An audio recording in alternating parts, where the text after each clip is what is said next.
un gusto compartir con este grupo tan selecto de profesionales latinoamericanos en el abordaje de un tema tan trascendental a nivel mundial.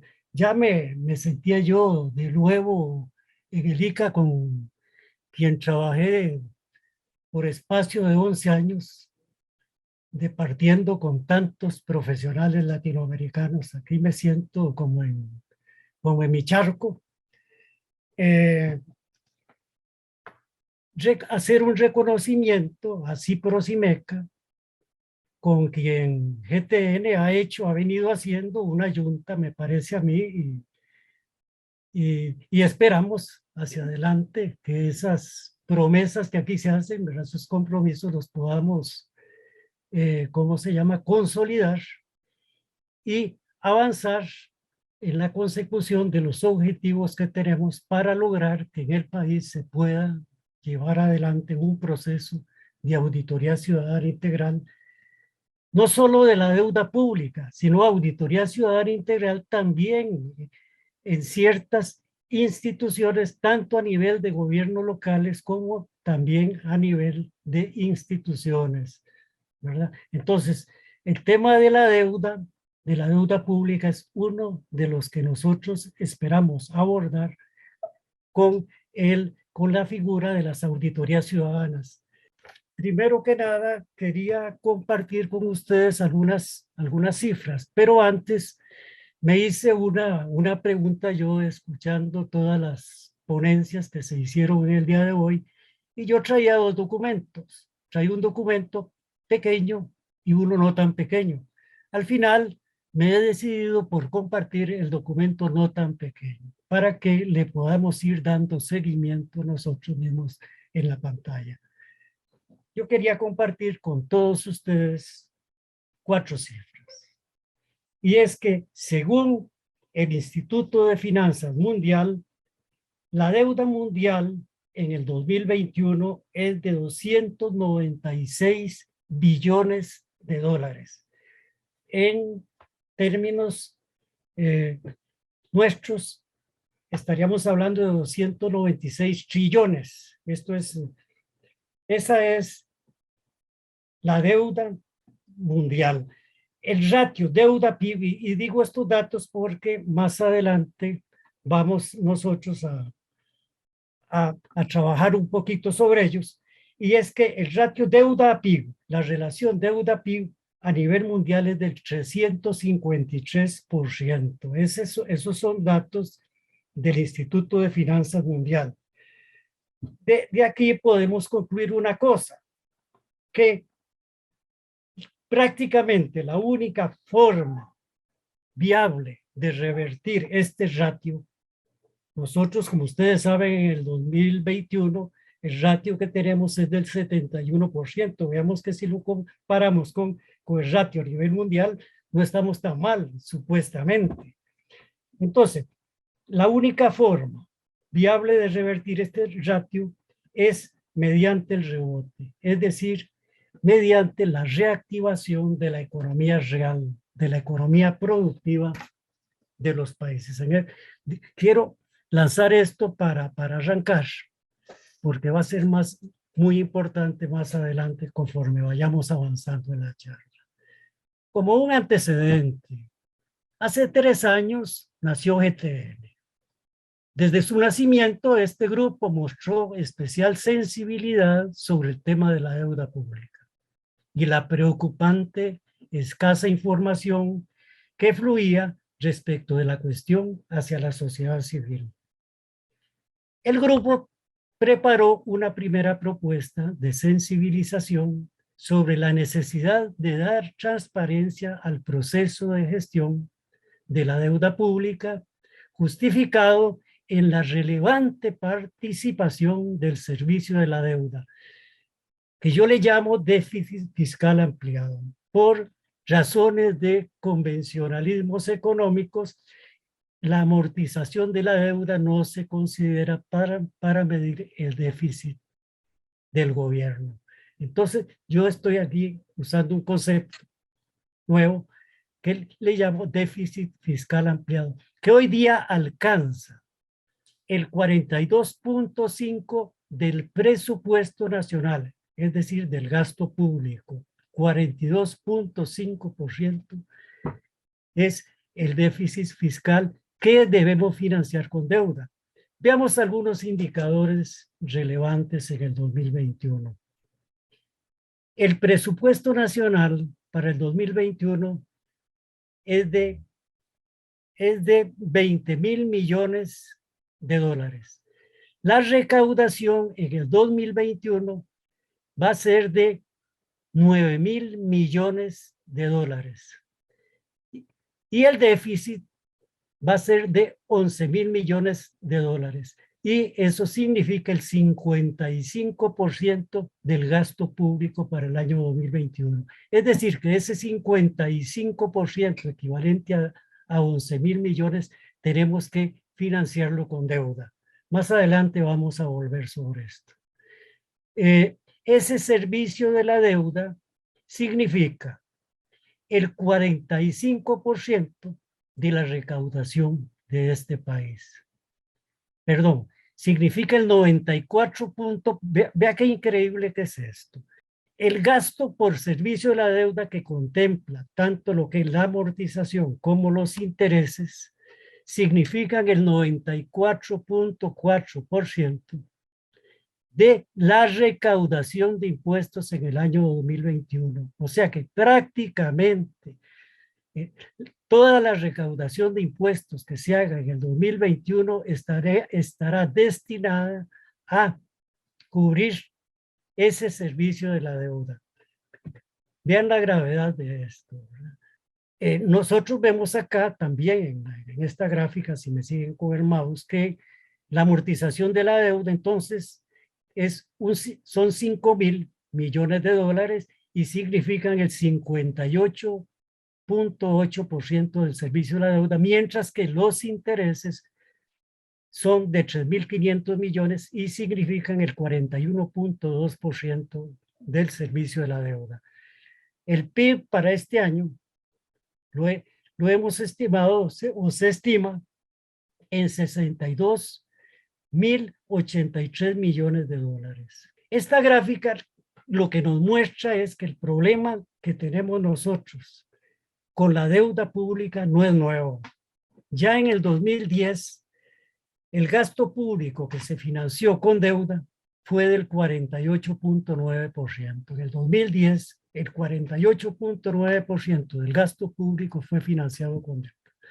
Recuerden que en el 2021 se financió o se está financiando con deuda el 55%, para que lo vayamos comparando con estos datos que voy a ir dando. En el 2011, el gasto público que se financió con deuda fue del 44.6%.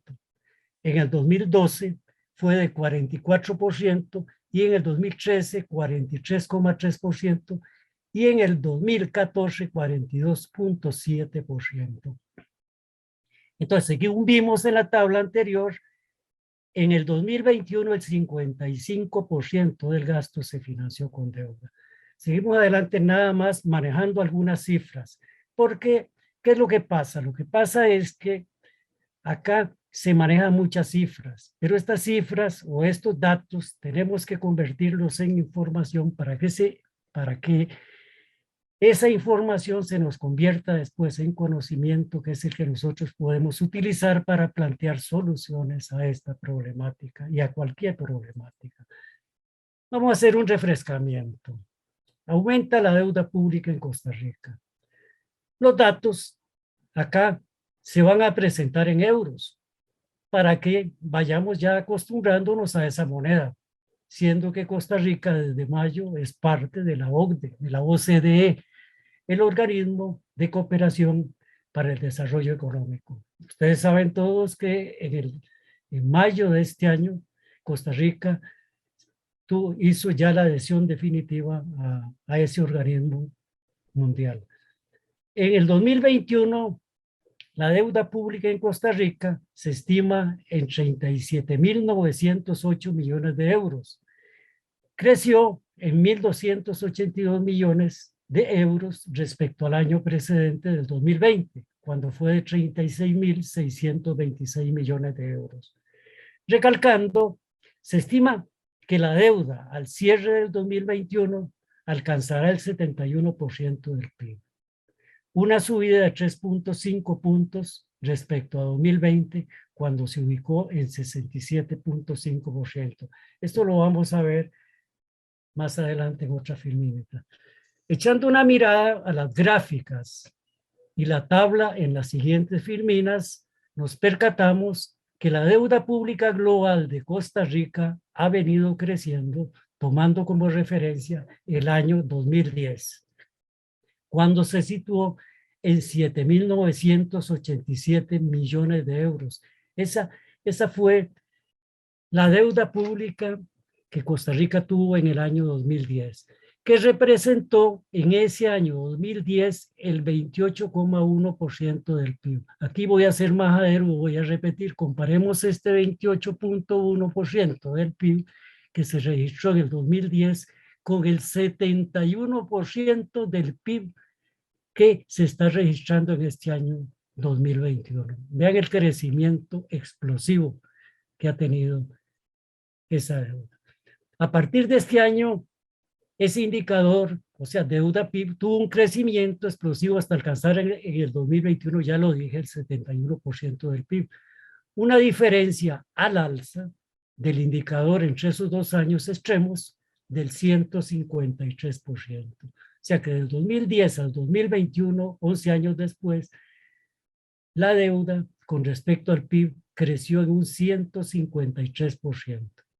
Oigan esto, en términos per cápita, se aprecia en la tabla siguiente que en el 2010 la deuda por persona en Costa Rica fue o era de 1.754 euros, mientras que en el 2021 se eleva a 7.392 euros, un incremento en solo 11 años de 4.2 veces. Vamos a irnos a la filmina. Aquí se puede apreciar en esta la evolución que ha venido teniendo la deuda total del país, la evolución que ha venido teniendo la deuda con respecto al PIB y la evolución que ha venido teniendo también la deuda per cápita. La deuda per cápita es la deuda por persona, o sea, la división de la deuda total entre la cantidad de habitantes que tiene este país. En este momento 5.128.136 mencionó alguien antes. Yo la cifra que manejo de 5.128.000 habitantes, 5.128.000 habitantes. Esto, ¿qué es lo que quiere decir? Esto quiere decir que cada niño al nacer, ya viene con una deuda de casi 7.400 euros, es decir, 8.604 dólares, o sea, casi 5.5 millones de colones. Esa es la deuda que tienen todos nuestros chiquitos alumnos. Estas gráficas lo que nos muestran, lo que queremos mostrar, la tendencia que llevan esos datos, pero no hacen más que registrar los datos que ya vimos anteriormente. Esta es la curva de evolución de la deuda pública en millones, ¿verdad? Y aquí arrancamos en el 2010 con 7.987 millones de euros y llegamos al 2027 con 37.900 y pico millones de euros.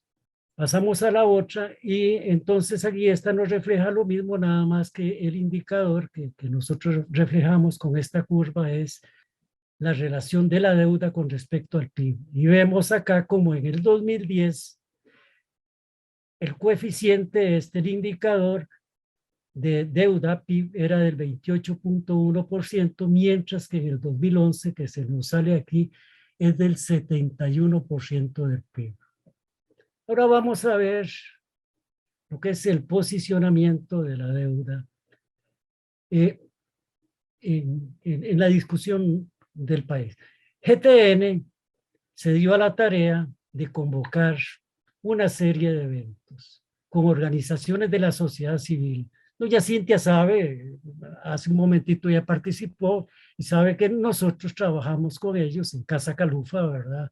Donde, donde planteamos desde hace ya bastantes años, hace ya casi 3 años, planteamos la necesidad de hacer masa crítica entre las organizaciones gremiales para llevar adelante un proceso de auditoría ciudadana en la deuda. Eh, estas, estos eventos con organizaciones de la sociedad civil los realizamos en diferentes localidades del país. El proceso también se consultó con autoridades políticas en un acto que se llevó a cabo en la Asamblea Legislativa. Todos orientados a incidir en la opinión pública para traspasar esa estrecha ventana Overton. Ventana Overton es una ventana muy estrecha donde se colan únicamente los temas que más repercusión tienen en la opinión pública. Ese es un concepto que están manejando mucho los europeos ahora. Y con el tema de la auditoría ciudadana integral en la agenda del debate político nacional. O sea que lo que buscamos es traspasar esa ventana Overton para posicionar la auditoría ciudadana en la agenda del debate público nacional y ojalá podamos empoderar al soberano, empoderar a los costarricenses de a pie para que se organicen y presionen para que un instrumento tan importante como este pueda llevarse a la práctica. Ahora más adelante vamos a profundizar en esto. El tema de la deuda pública se ha mantenido vigente en la agenda nacional, exacerbado por efecto de la necesidad de nuevo endeudamiento para atender la crisis sanitaria provocada por la pandemia del COVID-19 desde finales del 2019. Más adelante vamos a ver esto también. No abundaré en pormenores del agravamiento de la crisis de deuda del país y me limitaré a compartir algunas cifras oficiales sin entrar en cuestionamiento respecto de la confiabilidad o pertinencia de estas cifras. Muchos profesionales en economía, yo me incluyo entre ellos, somos muy, muy pesimistas en, en aceptar que los datos que se nos ofrecen a nosotros sean datos reales, correctos, y por eso más que legitima la propuesta de auditoría ciudadana de la deuda. No hay mucha confianza en todos esos datos que se filtran, ¿verdad? Estos indicadores y todo esto, y ya vemos cómo los cambian las autoridades de un momento a otro. Si citamos, pensando un poco antes, el caso de la elusión, evasión fiscal, vemos que comenzamos hablando, aquel señor Nogui Costa, que era viceministro de Hacienda, comenzó hablando de un 8.2%, que era la evasión que existía en el país, un 8.2% del PIB, ahora lo citó Hernández. Luego volvieron y dijeron que con un estudio que había hecho el Fondo Monetario Internacional, la deuda había ya alcanzado el 12%, después dijeron que un 4.7%, y al final, entrando al gobierno en el Ministerio de Hacienda, Rodrigo Chávez, que ahorita es candidato a la presidencia de la República, recalcó que el dato que él manejó mientras fue ministro fue de 8.2%, y con ese nos casamos, porque la verdad es que la confiabilidad es poca y tenemos que pensar en algo. Ese 8.2% de evasión fiscal es el que Hernani comparaba hace un rato en la charla que él estaba dando con ¿cómo se llama? Ese 8.2% respecto al PIB. Ese que comparaba Hernani, decía, con el 5.6%, ¿verdad?, del déficit con respecto al PIB, de que hemos estado hablando y vamos a seguir hablando. Entonces, ahí tenemos, para comenzar, una forma de ir rescatando recursos para abonar esa deuda y impedir que siga creciendo. Entonces, estas cifras que manejamos aquí, decimos que la propuesta de esta auditoría fiscal, de auditoría ciudadana integral, muy importante hablar de integral, busca, entre otros, dar transparencia a cifras oficiales de forma que se conviertan en información y conocimiento, pero aquí agreguemos algo que sea de dominio público, y eso es transparencia, ¿verdad? Porque nada ganamos con que se conviertan en información si no lo hacemos del conocimiento de la ciudadanía. Entonces, la auditoría ciudadana debería ser un factor de rebote o de reactivación de la economía que contribuya a la mejoría de los indicadores de deuda. Recordemos que el PIB es el denominador de la fracción deuda. Si hablamos de deuda, PIB, estamos diciendo que el indicador lo que significa es la relación que existe entre la deuda y el PIB, donde el PIB es el denominador y entre más se ensanche el PIB, el indicador se nos contrae, que es lo que tenemos que buscar, que ese indicador de deuda PIB se vaya contrayendo, y eso lo vamos a lograr únicamente si reactivamos la economía productiva de este país. Esa es la pura verdad. Tenemos que sacar recursos del sector financiero especulativo, donde muy pocos se están haciendo ricos, y trasladarlos al sector real de la economía para hacer que la economía se reactive y podamos ensanchar ese PIB, que es el PIB significa el valor de la producción de bienes y servicios en un año. La aplicación de este instrumento metodológico con apoyo profesional internacional busca aprovechar la experiencia latinoamericana y europea sobre la cuestión. En cuanto a la integralidad de la investigación, como enfoque metodológico, interdisciplinario, la auditoría, entre otros, se orienta a identificar, prevenir y denunciar, incluso en sede judicial, intervenciones de actores públicos y privados que riñen con la técnica y la legalidad. Aquí cuando hablamos que riñen con la técnica y la legalidad es donde me refiero a la integralidad que debe tener esta auditoría. Ahora vamos a avanzar un poquito más y vamos a ver por qué se afirma esto. Así como promover la sanción de ilícitos causantes de distorsiones en los procesos de gestión del endeudamiento público. Una tesis internacional que es clave tener presente en el tema del endeudamiento público dice que la deuda pública es válida, sí, y solo si el país deudor tiene capacidad financiera para liquidarla. Caso contrario, se convierte en endeudamiento fraudulento. El fenómeno de la deuda y sus ramificaciones es un proceso dinámico, en constante cambio, razón por la cual el informe de investigación de la Auditoría Ciudadana Integral de la Deuda Pública como enfoque metodológico sistémico ha de ser un documento viviente, de actualización permanente, adecuado a la cambiante realidad del fenómeno en sus distintas dimensiones: económica, social, ambiental, y yo agrego político institucional. Esto es lo que le da el carácter sistémico al proceso.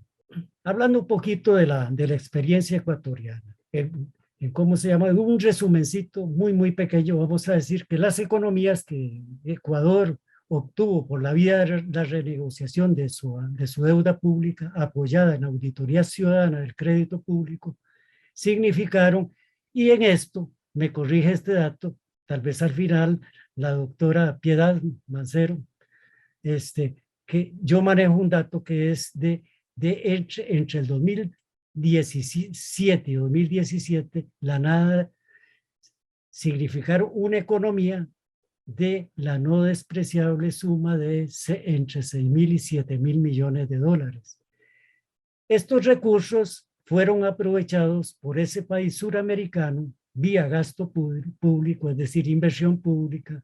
Crowding in, como se decía, crowding in significa que es un gasto, una inversión pública que más bien potencia la inversión privada, no la desplaza. Entonces fueron usados en la construcción de infraestructura pública que tuvo como externalidad el significativo mejoramiento de la competitividad sistémica de ese país latinoamericano. Veamos un poquito lo que es la experiencia europea. Para citar solo el caso de un país europeo que aplicó el instrumento a su deuda pública. Haré una somera referencia a Islandia.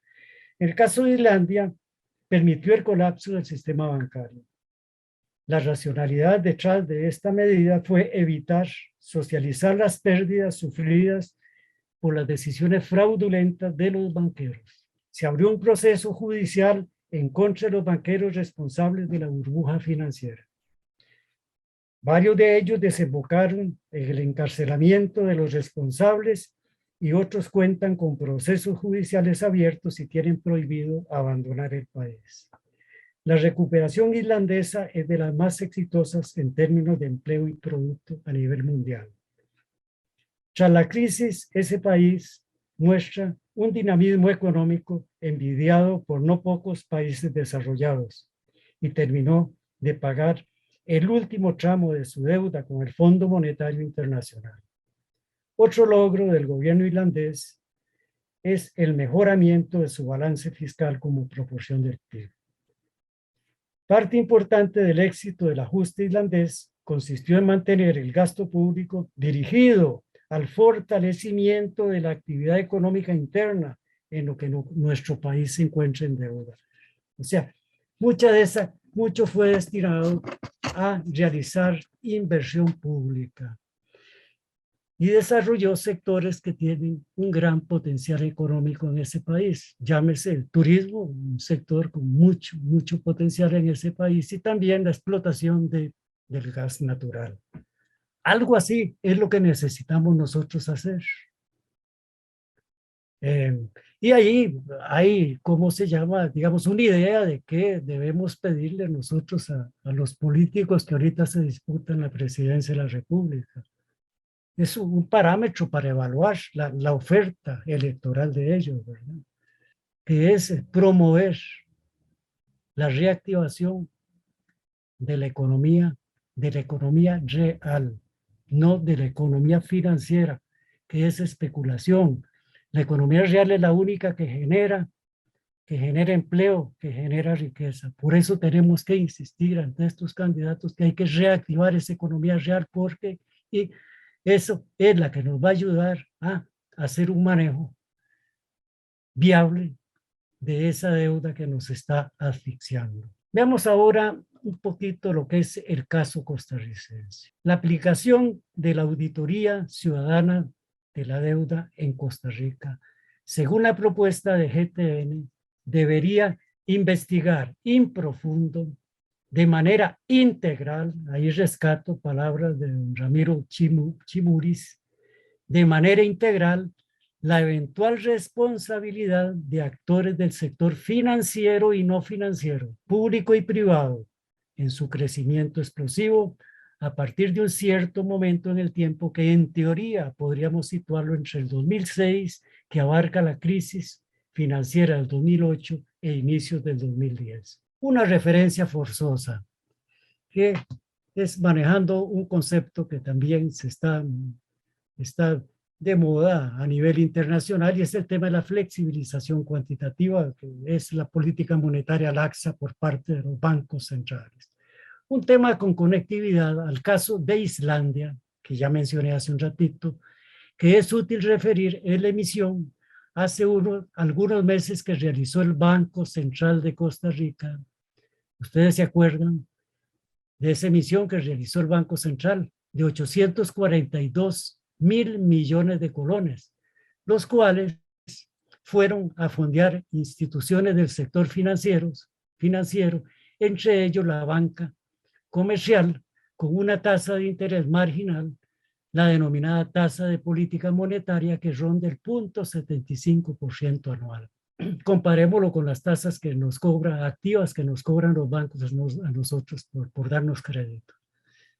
Existe suspicacia en generadores de opinión respecto a que el traslado de estos fondos al sector financiero, entre ellos la banca comercial, estuvo en buena parte dirigido a rescatar o refinanciar, entre otros, a empresas zombies, que son aquellas que mediante artificios financieros eluden y evaden el pago de impuestos. Recuerden el 8.2% que hablamos. Bueno, aquí se enmarcan estas empresas que le estamos llamando acá zombies, reportando cero ganancias o incluso pérdidas, entre otras maniobras financieras fraudulentas que, a juicio de entendidos, se cifran por encima del 8%. De hecho, decimos que el 8.2%. Y aquí les invito a revisar el caso de los Panama Papers, que también ya se mencionaron acá hace un ratito, y más recientemente los Pandora Papers, donde aparecen embarradas no pocas empresas costarricenses y empresarios costarricenses. Algunas reflexiones atinentes. La reestructuración de la deuda pública para sustituir deuda interna cara, o sea, bonos y otros títulos del Tesoro, por deuda externa supuestamente barata, que son créditos con organismos multilaterales, organismos internacionales, con otros países, Club de París, ya mencionaba la colega Piedad Mancero, y otros, puede arrastrar condicionalidades que también ya se han mencionado acá, pero aquí lo importante es que son condicionalidades extrafinancieras, que son odiosas, con efectos distorsionantes en la economía. Tal es el caso, para citar alguno, de la venta de activos valiosos del país, caso de ELICE, caso de Recope, el caso de RINS y más recientemente el caso FANAL, que incluso hay un proyecto de ley en la Asamblea tramitándose, ¿verdad?, pendiente a privatizar la FANAL, la Fábrica Nacional de Licores, para los que no manejan el acrónimo, el diminutivo. Estas condicionalidades que imponen estos organismos financieros, y lo corroboran las exposiciones de anteriores expositores, no se hacen del conocimiento público. Son parte de convenios de confidencialidad, los cuales no requieren refrendo legislativo, lo cual impide que se hagan públicos sus contenidos. Aquí, citando un caso con relación a la pandemia del COVID, tenemos el caso de los contratos de compra de vacunas, ¿verdad?, que ha habido contratos de confidencialidad para no divulgar una serie de variables que tienen que ver con la vacuna, pero que sin embargo por esos convenios de confidencialidad se impide que puedan hacerse pues del conocimiento público por la especialidad del tema. Compartiendo algunas cifras de la deuda pública provenientes de fuentes oficiales. Estas son cifras provenientes de fuentes oficiales. Aquí podemos ver que en el 2020, en Costa Rica, contrario a lo que ocurre en otros países latinoamericanos, contrario a lo que ocurrió en Ecuador, lo que ocurre en Ecuador, en Costa Rica, la deuda interna significa el 75.8% de la deuda total. Y la deuda externa significa el 24.2% de la deuda total. Veamos que está como al revés, ¿verdad?, la cosa. En Costa Rica, durante bastante tiempo, desde 2010, el país fue a un proceso, a una política de endeudamiento cero. Y ese endeudamiento cero fue lo que hizo que la mayor parte del déficit público se financiara con deuda interna. Esto es lo que nos refleja este 75.8% que todavía se maneja en Costa Rica. De forma que la relación de nosotros con organismos internacionales fue, digamos, proporcionalmente menor que otros países latinoamericanos. Aquí podemos ver nosotros cómo esa deuda pasó del 2019 al 2020 de un 56.8% al 67.9%. Les recuerdo que en el 2021 fue de 71%, para que lo tengamos en la mente. La pregunta que yo me hago es si este cambio en la deuda, esta subida de 56.8% al 67.9% fue efecto del COVID. Todo el gasto que debió hacerse para atender la crisis de la pandemia, esa es materia que queda allí para estudiar, o tal vez alguien tenga información. Yo la dejo ahí como un interrogante. Lo que sí quería mencionar es que la deuda total del país se divide entre la deuda del gobierno central y la deuda de órganos desconcentrados, llámese instituciones autónomas como ICE, Recope, nuevamente INS y otras, ¿verdad? Órganos desconcentrados que en el caso del gobierno central, para que hagamos una comparación, fue con relación al PIB del 67.5% del PIB. Ve que la deuda total fue del 67. Veamos que la deuda total fue del 67.9% del PIB. En el caso del gobierno central fue del 67.5%. La diferencia, o sea, 0.4% del PIB, fue deuda de los órganos desconcentrados. Veamos que es relativamente marginal la deuda, relativamente, no hablemos del tamaño, porque el tamaño es bastante significativo. Pero la deuda de los órganos desconcentrados es un 0.4% del PIB. En esta otra tabla, que también muestra muchos datos, ¿verdad? Esta es información también oficial, a un aspecto que hace un momentito mencioné, y es que la tasa de interés que paga el gobierno en sus colocaciones de bonos versus la tasa de política monetaria, que fue la que aplicó el Banco Central en el fondeo de 842 mil millones a instituciones del sector financiero, según lo comentamos ya, tiene que haber sido un buen negocio, porque si antes se mencionaba al revés, como los bancos las sobrecajas las deposita en el central y gana una tasa por depositar esos fondos en el Banco Central.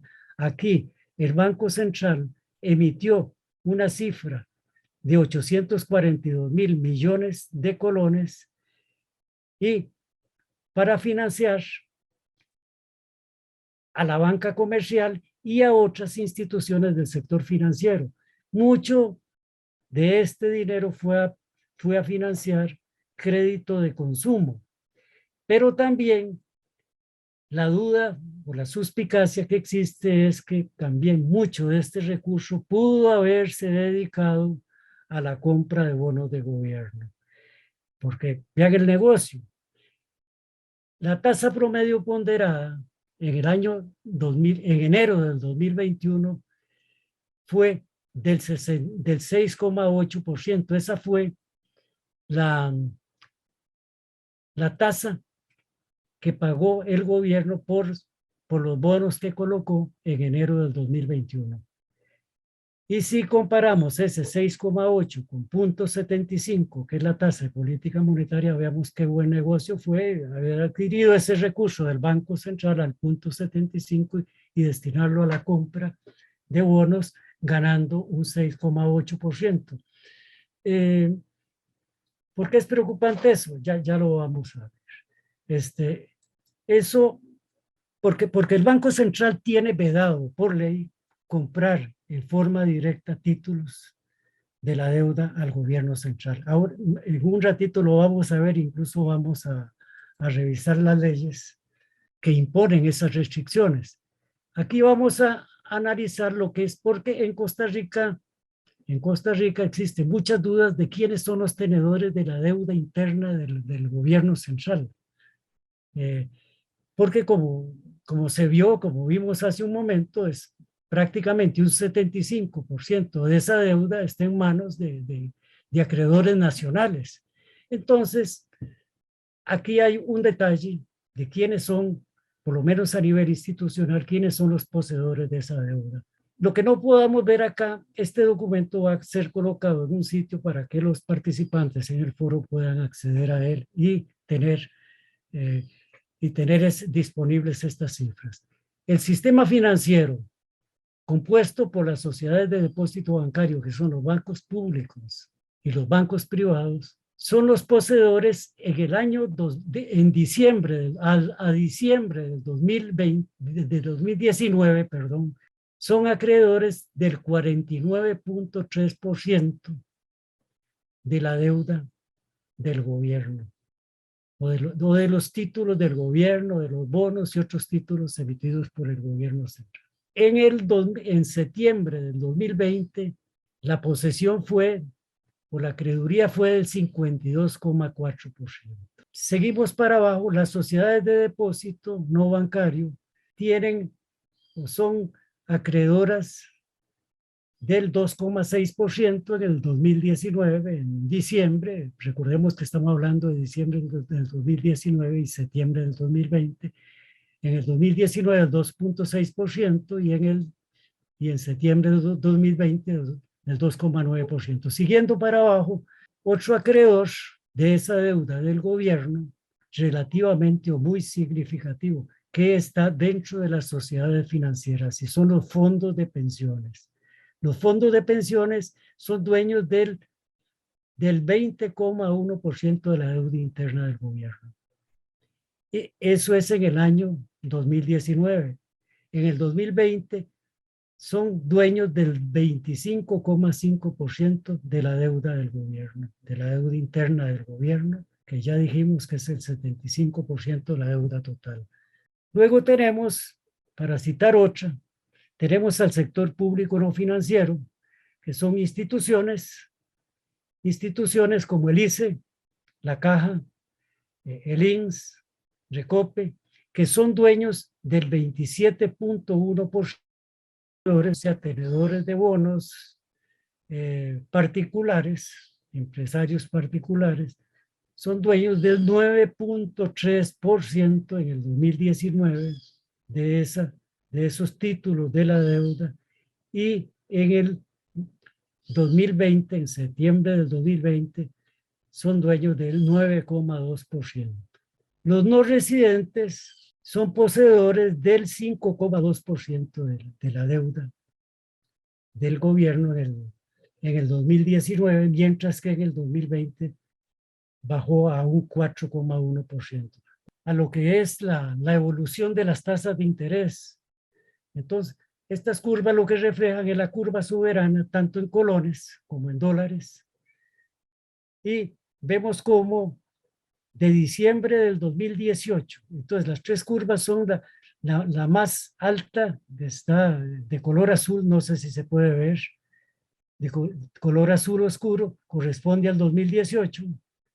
La de azul más claro, casi celeste, corresponde al 2019. Y la curva en rojo al año 2021, a febrero de 2021.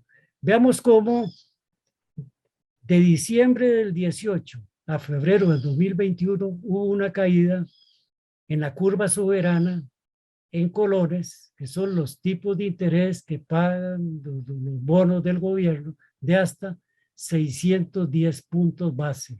Mientras que del 2010, estamos hablando de la curva soberana en colones.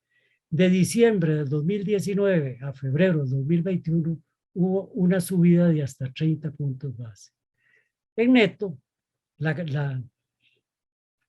el descenso de las tasas de interés de diciembre del 2018 a febrero del 2021 fue de 580 puntos base. que es la diferencia entre 610 puntos base y 30 puntos base, que fue la baja y subida.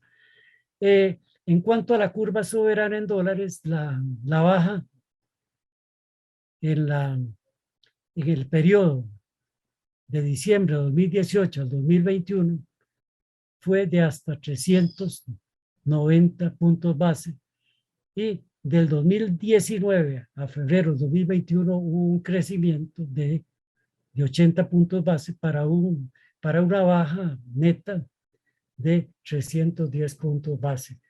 Este también lo van a poder revisar en el documento. Pasamos ahora. Esta gráfica lo que muestra es el perfil de amortización de la deuda por acreedor. Aquí vemos cómo en el 2021, los organismos multilaterales, la deuda que poseen los organismos multilaterales va a ser la que se va a amortizar en el 2021, la que queda por amortizar, y además deuda también que existe en el mercado doméstico de acuerdo con la programación de esa amortización que se ha hecho. Aquí está toda la programación, la van a poder también revisar ahí en este documento que se estaría subiendo a ese sitio de que ya hablamos. Hablemos del 2022 para darle seguimiento un poquito. En el 2022 a los organismos multilaterales se les va a amortizar una parte de la deuda, y a los acreedores del mercado doméstico también se les va a amortizar deuda en el 2022. En el 2023 también se les va a amortizar a los organismos multilaterales, también se va a amortizar deuda a los tenedores del mercado doméstico, y ya se va a amortizar una parte de la deuda. Entonces, dos bonos globales también se van a amortizar en una parte pequeñita. Y así con los restantes años, ahí se va a poder ver eso. Ahora vamos a ver algo que a mí me parece que es interesante, y es revisar un poco lo que son los artículos, porque es la normativa que regula, digamos, que estaría regulando todo el tema de la deuda, ¿verdad? Toda la parte financiera. Vamos a revisar lo que son los artículos del 85 al 81 de la Ley de Administración Financiera nuestra. El artículo 85 habla de que conforme a esta ley, los procedimientos serán aplicables a toda operación del sector público, pero que no obstante se exceptuarán los siguientes casos. Un caso es los créditos externos que contrate el Banco Central.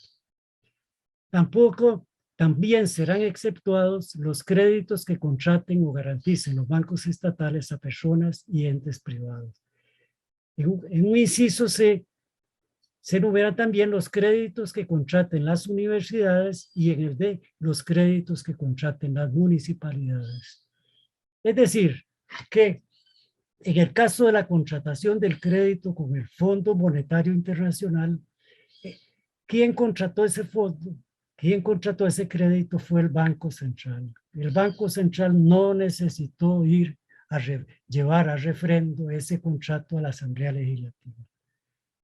El refrendo de la Asamblea Legislativa se requiere o se está requiriendo en el momento en que el Banco Central le haga traspaso de esos recursos al gobierno central, y ahora vamos a ver por qué.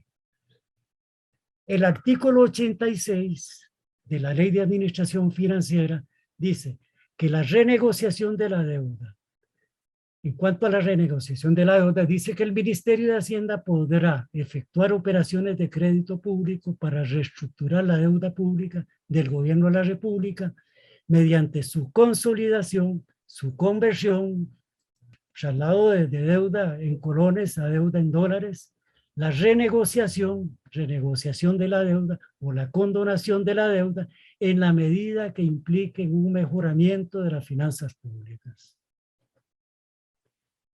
El artículo 87 nos dice que nos habla de la nulidad de las operaciones irregulares. Las operaciones de crédito público realizadas contraviniendo las normas de la Ley de Administración Financiera serán nulas, sin perjuicio de la responsabilidad personal de quienes la ejecuten.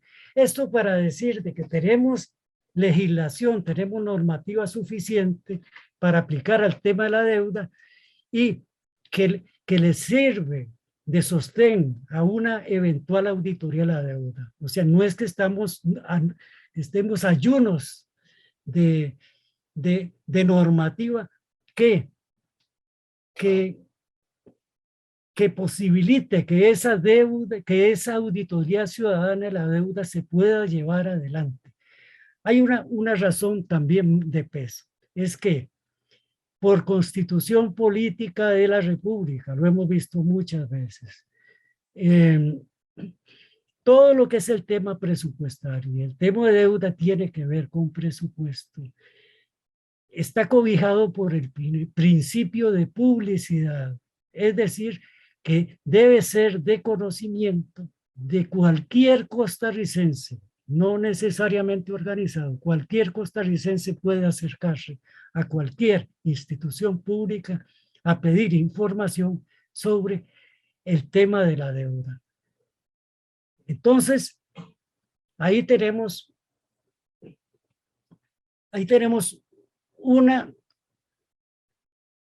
razón para decir de que nosotros prácticamente no necesitamos ni una ley, ni siquiera una ley o un decreto para hacer una auditoría ciudadana de la deuda, si la podemos hacer utilizando ese privilegio que tutela la Constitución Política de la República. El problema está en lo que ya hablamos, en esos convenios de confidencialidad que, según interpretaciones que se han dado por organismos internacionales,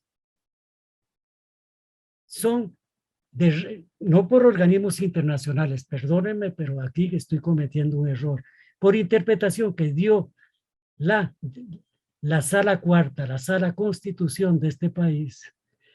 Esas operaciones, esos contratos internacionales con organismos